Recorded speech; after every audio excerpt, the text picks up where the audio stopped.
Welcome back, guys, to episode 3 of Business Moves with Grant Rieker and Deon Joseph. So, for guys who have not seen episode 1 and episode 2, let me give you guys a quick background of who we are. This is Grant. He is the Chief Marketing Officer for Closer Control. Closer Control is a real estate CRM built on top of Go High Level, currently having 172 active customers and a company which is generating very close to 100K per month, but not exactly near yet. So, and for guys who do not know who I am, my name is Deon Joseph. I am the Chief Operating Officer for Closer Control. I handle the entire operations for the business side and also the business strategies which come with it. Next one. So, for guys who do not actually know much about Grant very lately, so this entire session, what we're going to be doing is we're going to be diving a little bit more deeper into Grant's day-to-day life and what exactly he does as a Chief Marketing Officer in Closer Control. So, Grant, I know you have taken this role very recently, and at the same time, you have made some huge changes, especially on the marketing side. Can you tell me a little bit more about how your journey has been so far, since taking up the role as CMO?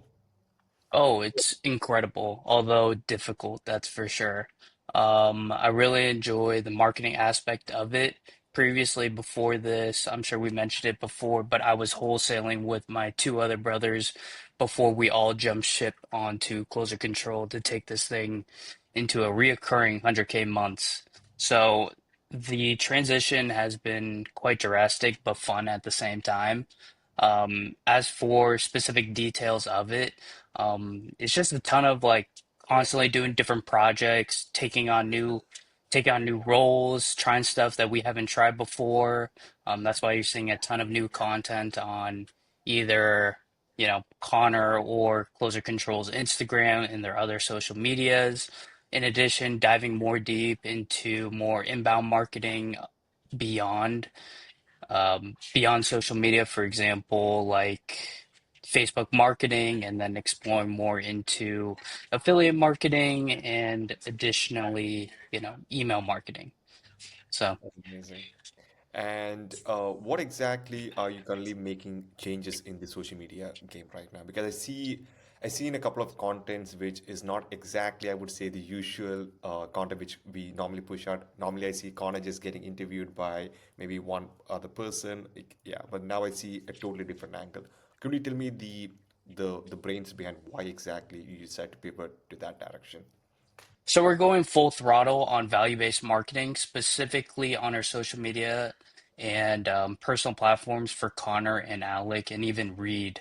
And the whole point of that is to just bring more value to our customers who are wholesalers and investors and really allowing them to see that we are experts in the field and that we can truly help them. Not only bringing that mindset to social media, but we're bringing that to emails, Facebook marketing, and all other, even affiliate marketing. So, all the aspects that we're using to get clients and bring more value to clients and potential clients or prospects, that's what we're going full throttle in. Nice. And can you maybe share me an example of what exactly you're doing right now, which is working in the social media side? Yeah, so one thing that has really worked for us recently is Facebook ads. And specifically, we categorize our ads based off of awareness stages. And to be specific, we have a ad for stage one, unaware, stage two, problem aware, stage three, solution aware, stage four, product aware, and finally, most aware, which is stage five. And we create ads for every single one. And we optimize those ads to basically not only get new people to look at our ads, but also nurture people that have been constantly seeing our Facebook ads.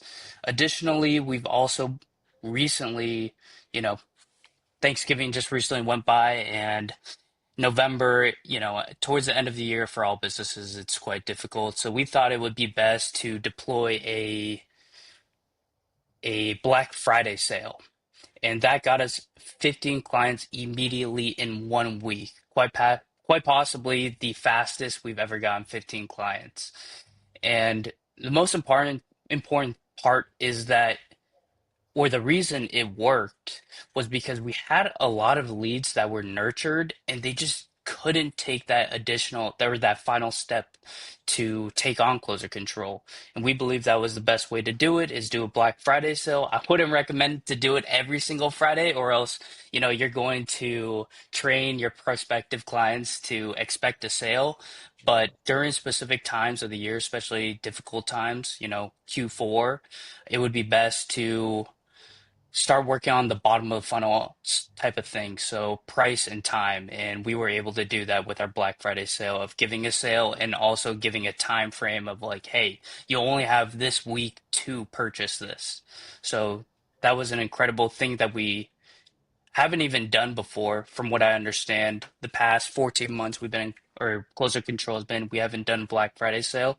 So we're going to probably be exploring more of those type of sales, obviously being not as giving to train our prospective clients, but it was an incredible thing and it allowed us to get a record-breaking month of getting how many clients, Dion, for I think we November? got 22 clients from Closer Control side, one client from Closer X, so a total of 23 clients.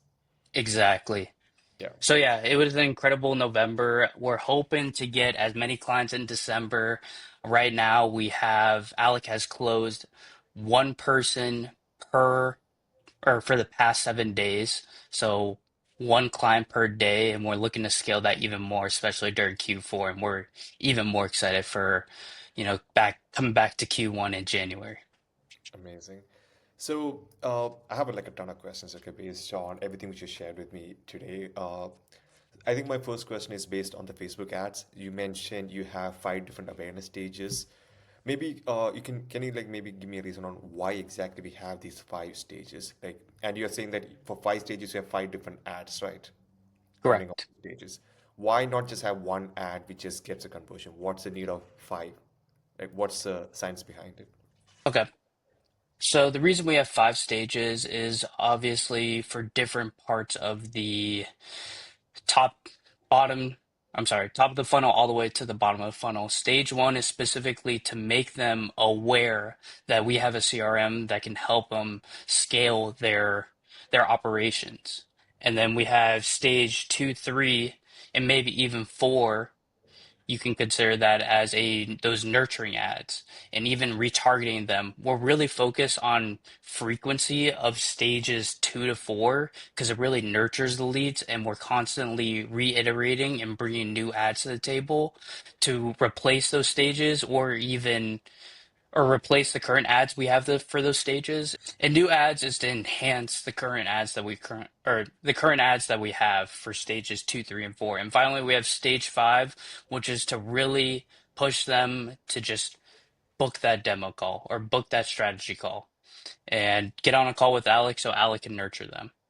Obviously, so not that's not just it in terms of the Facebook ads. Just because they clicked on it and booked a demo, that doesn't mean they're gonna purchase automatically. Obviously, Alec has to nurture them even more to build that trust. But it is an incredible. But creating 5 ads, one for each stage, allows people to get become leads for us and allow us to bring them down the bridge between using closer control and not knowing what closer control is. Got it. So having those five stages makes a lead more sales qualified, is basically what you're saying. That is So correct. yeah. Okay. And so do you have any processes in place? Let's say, okay, when you know what they do book an appointment. So obviously when they go through those five stages, they are, let's say on a score of 100, okay, they get maybe 60, 65% nurtured on why exactly they would need a platform. But do you have anything in between before they jump on a sales call with Alec? Have you set anything up for that one? Yeah, so we have a triage call where my brother Anthony calls into them, make sure that they're all set, make sure that they watch the demo, because in order for us to basically show that we help them, they have to watch the demo to see how closer control works. Additionally, we also blast out an email campaign to them 5 days straight, and the whole point of that is to again build trust. Build trust. Yes, our ads nurture them to a certain point, but unless we really get in their face and really just bring that propaganda of closer control is for them, It is a CRM that no other person has. That would allow us to really allow Alec to essentially get them on board and join Closer Control. So it seems to me like you have like a series of like steps, right? You have the ads, which does the entire nurturing. Then you have Anthony doing a triage call, basically adding more information and then educating the prospect more about closer control. And then all the way leading up to the call, you have a certain set of email and SMS campaigns happening over there. And finally, when Alec comes on a call, I guess the score comes from 65 all the way to maybe 85 to 90, right? During that short period of time. Exactly. And one thing to note here is when we first started for Facebook ads, we were getting leads, but we were having a little bit of a sales problem in the sense that Alec was telling me it was typically a two-touch call. So he had to make two calls before he could have them join Closer Control. And the reason for that was because we weren't further nurturing people. Um, Further or we weren't further building trust with them to really show them that closer control can work. So or we really focus on optimizing that triage call and constantly putting content in their face so then they understand that closer control is for them. Amazing. I think this is one of the best, I would say, a strategy from like just a lead to book call all the way to like getting a sale. Like, I mean, there's so many things which is happening in between, and it makes so much sense why uh, the chance of success is going to be very high over here. And I think Facebook marketing, I think that pretty much covers it from my side. But I want to dive a little bit more about in the Instagram, let's say the social media side. What exactly is the angle which you're playing? Right? I know you're playing an angle which is more focused on delivering value to your audience, but what exactly is the current play which you're doing? Can you maybe So the give? current play is a volume game. Yes, we were previously before I came on, we were posting content, but we started to realize that, and we started to see an increase that a lot of our leads are also coming from social media. They're getting nurtured by Connor's reels, Connor's stories, and even Closer Control's reels and stories and what Closer Control provides on social media. So the whole point here is to just increase volume of amount of posts and in the content of those posts. It needs to just bring value or even, like I said earlier, bring propaganda to our marketing because there's the people that will automatically buy. They already see the value. And then there's the people on the extreme other side that they don't even want to use closer control or they don't even think CRMs are for you. And there's people all in the middle who are just like, yeah, I'd be open to listening to what you have. So really increasing the volume and putting it content in front of their face as many times as possible will automatically have them engage closer control as a strong CRM for them to scale their business from six figures to seven figures. Got it. So And that's the whole point. got it. So what's the current? So what would you say is the current social media play which you're doing right now? Like I know there's a volume thing, but then is there any particular, you mentioned that you want to deliver content of value, right? So what sort of value-based content are you delivering for the Yeah, audience? so ever since I joined, luckily I'm in the same house as my brothers, so when I joined in, it was really easy to just shoot content. And the cool thing about it is that I can just come up with the ideas because I've already been in the space of a wholesaler's, or I've already been in the shoes of a wholesaler. I know what they want, I know what they're looking for, I know what they need. So it's just putting that into questions and then filming, floating head videos or fun videos of asking Connor, Alec, Reed of those questions, Anthony of those questions of what wholesalers want to hear or what wholesalers need to hear in order to scale their business to the next level. So that's currently the play of just filming as much content as possible as well, again, increasing volume. So then we can make them so we can show people that Connor, Alec, Reed, Anthony are experts in the field and that they can come to us for taking their business to the next level. So additionally, one specific thing or one specific post that has really taken are putting a lot of eyeballs onto our pages is we're having all the brothers film themselves on a phone of their calls, of their important task, of anything, whether it's a team call, a demo call, an onboarding call, or even cold calling leads. Yeah. Really, the importance here is to show behind the scenes. Again, making sure the brothers are showing the people or showing people that my brothers are experts in the field. And in addition, that, user generated content is constantly blowing up all over social media. So if I were to ever recommend someone, if they want to learn how to blow up on social media or at least get more eyeballs into their social media page, is if they're doing something, whether it's a day-to-day task or even dealing with another person, whether it's a client, potential client, or even current client or anyone else, like just film it because that connection or that video of people seeing you do the day-to-day activities really shows authenticity in your business and who your business is brand wise. So that's why we've started, you know, so that's why you've seen recent social media posts of Connor and Reed pitching closer control to real estate professionals because people want to see what we're doing. People want to see what we're saying. People want to see that we're legit and really filming that content, especially on the phone, UG or user generated content style really takes it to the next level and can really bring virality to your page. Okay.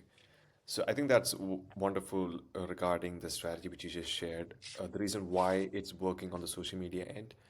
But do you guys have anything planned for like in the coming campaign, let's say the coming year, this month, anything in store?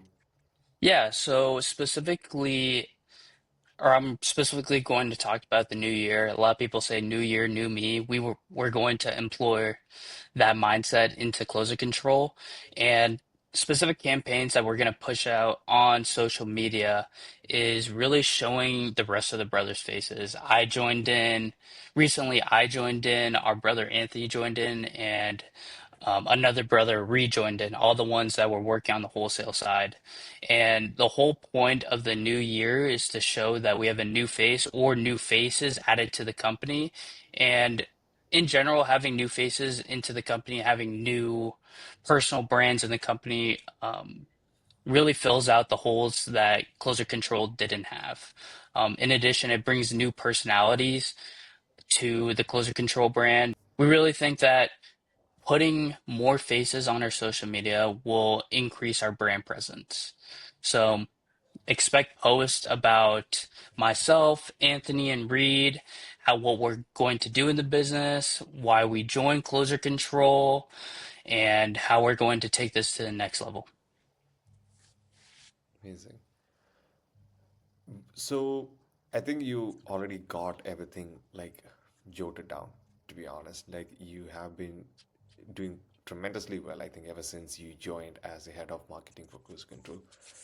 But obviously, when you first joined, like, did you ever feel like there was sort of like a learning curve because you were on the wholesaling side, right? You were managing the entire wholesaling business, and obviously, it makes sense. You have like an MBA in marketing, plus you understand the wholesaling game, so it makes sense that you would be one of the best additions to lead the entire marketing side. But then again, that's wholesaling is one different side of business. Software is an entirely new side of business. Did you feel there was any hurdles you had to face, especially when you had to take on this role? Luckily, previously, before I even did wholesaling, I was in marketing. Even in my MBA, I had a marketing job working for the school, and during the summer of my MBA, I had marketing job to a marketing job for a boutique investment bank. So luckily, in terms of the creative side, it was fairly easy to implement. It was just a lot of making sure everybody's schedules were lined up so then we can start filming content, or if new things need to be done, I can start doing that. The more difficult part was just getting specific systems down. For example, Facebook marketing, I understood the concept and theory of Facebook marketing, but actually like clicking the buttons and such, that was a little bit of a learning curve, and then learning the metrics of that, or even like the email campaigns, using the different systems that we use for email campaigns, and even like social media, for example, each brother want their own type of brand.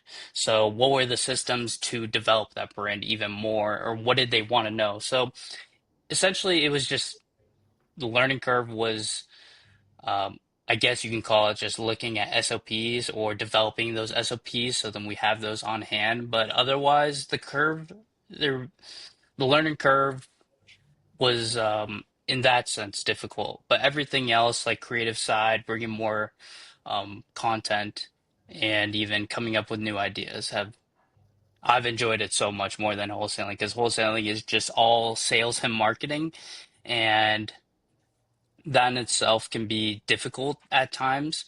Except when you're making like 50K bangers, you know what I mean? Or 50 to 70K bangers. I love those, but at the same time, um, I didn't have the creativity side that I knew I can deploy, and I couldn't use that within wholesaling. So it was incredible being able to use that now in closer control.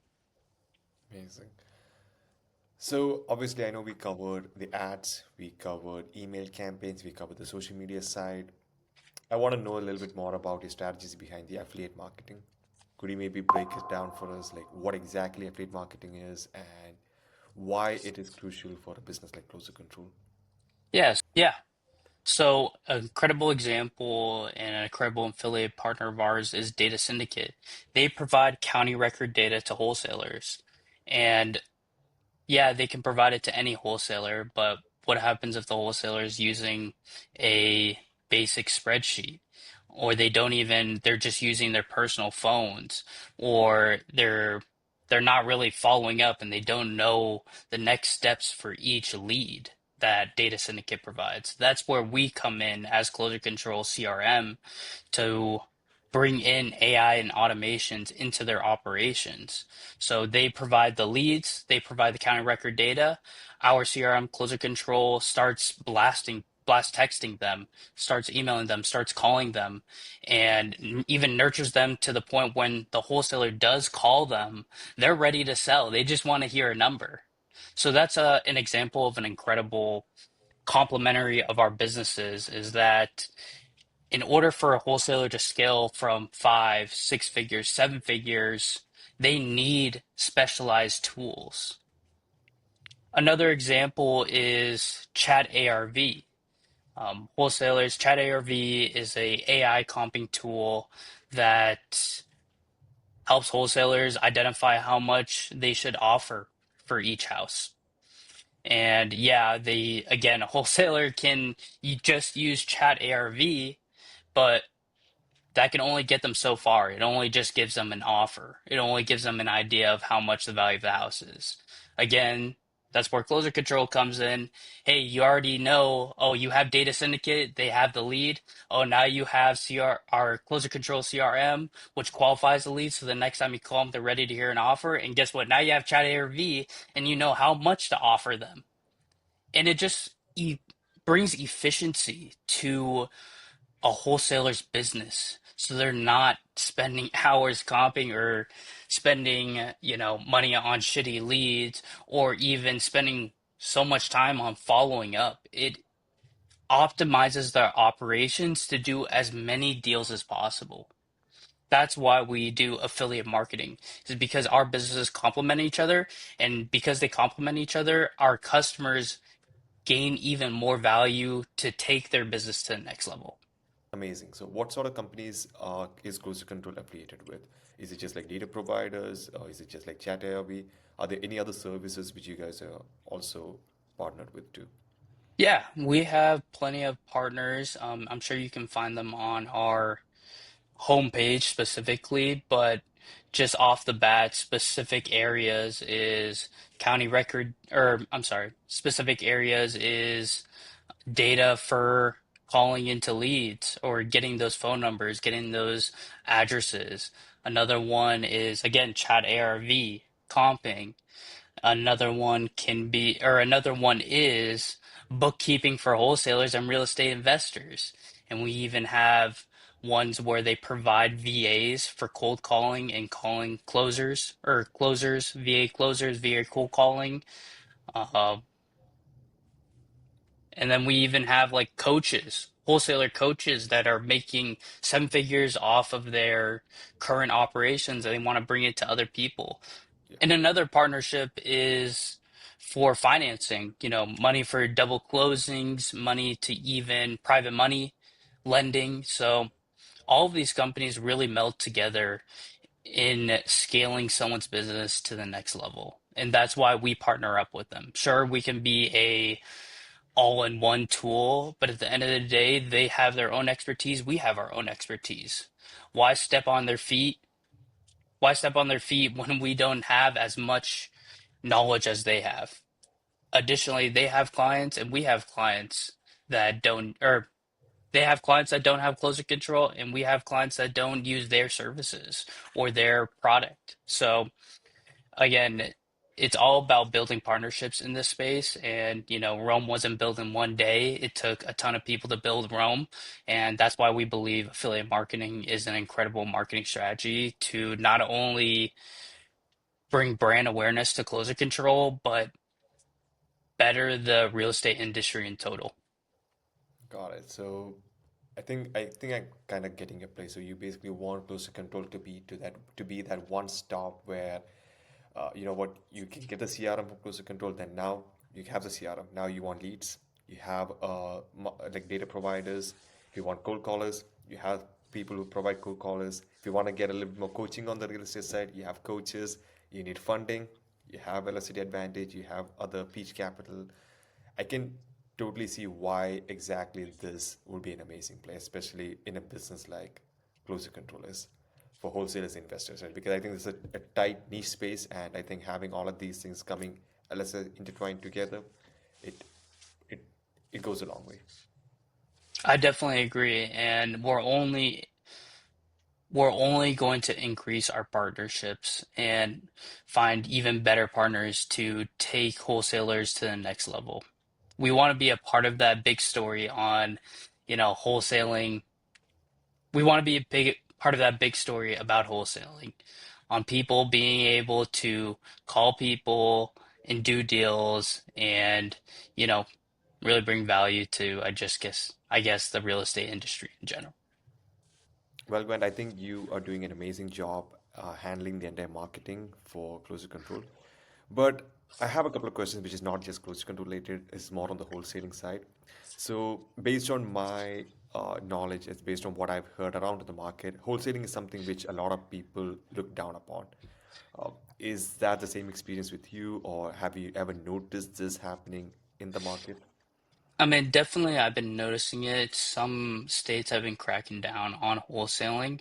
Um, but from a holistic standpoint, wholesaling is incredible because real estate investors, people that flip properties, they're really good at flipping properties and putting it out to new home buyers. And at the end of the day, like they may not be as good as, calling into someone and getting them under contract, right? The important thing about wholesaling in the wholesaling industry is that we bring businesses to new markets. We're the ones that are willing to get into the trenches, call all these people to find deals for real estate investors to not only buy and hold, but even flip and bring more value into that market. So, like, yeah, maybe people look down upon it, but we actually bring businesses into new real estate markets, new small cities, new suburban areas, places, not many people would think is an investment opportunity. We find those opportunities for investors to purchase or even take it on ourselves because we're so good at it. We have four properties ourselves that we rent out. Wholesaling, sure, wholesaling may be looked down upon, but we're the drivers of the real estate market. We're the ones that are willing to get our hands dirty than no one else. So why do you think wholesaling is kind of looked down upon? Is it because there are certain bad apples which is creating a bad name for the industry, or is it just in general that is kind of looked down upon by other brokers or real estate agents, investors? Yeah. Yeah, I mean, there's a ton of ways to look at this, ton of perspectives to see why people don't like wholesaling. But I believe a huge part of it is because the barrier to entry to get into wholesaling is incredibly low. Meaning, for example, all you really need is a phone, maybe even a computer and some internet, and you can immediately start calling someone. And because the barrier to entry is so low, there's so many people that wholesale. And what that means is a lot of bad apples can easily get into the space, and they create bad experiences, which gets all over the news. So I really think that because of that low area barrier to entry and allowing so many people to just join the space whenever possible, and those experiences that are created because of that, it really gives a bad reputation to wholesaling. Luckily, states are cracking down on wholesaling. So what that does mean is that it's increasing the barrier to entry to wholesale or to find deals. So what that means is that only the best of the best wholesalers, the most authentic wholesalers, the most honest and ethical wholesalers will stay in the space. So that's why I really think people are looking down upon it.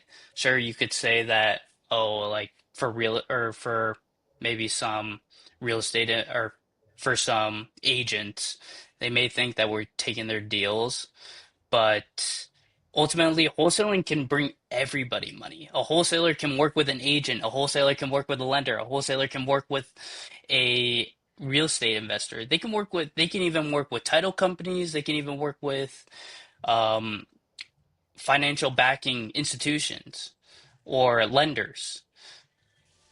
Wholesaling is not just like, oh, it's just me doing it. No, you need a whole freaking team to really create a wholesaling operation, especially if you want to make a living off of it.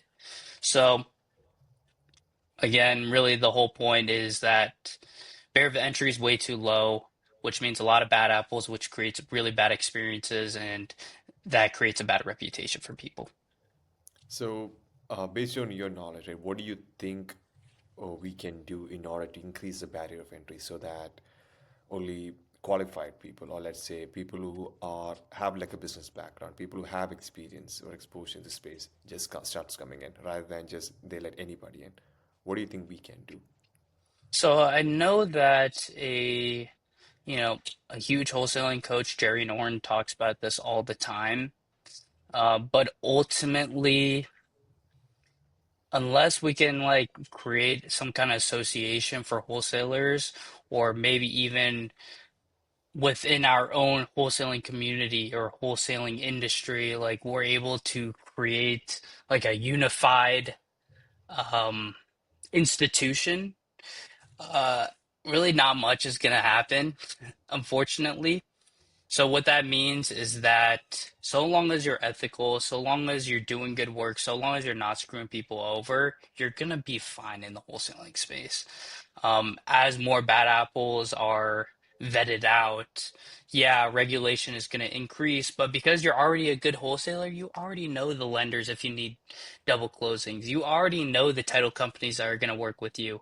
You already know the buyers that are actually buying in that market. So it's just being ethical, being constantly networking.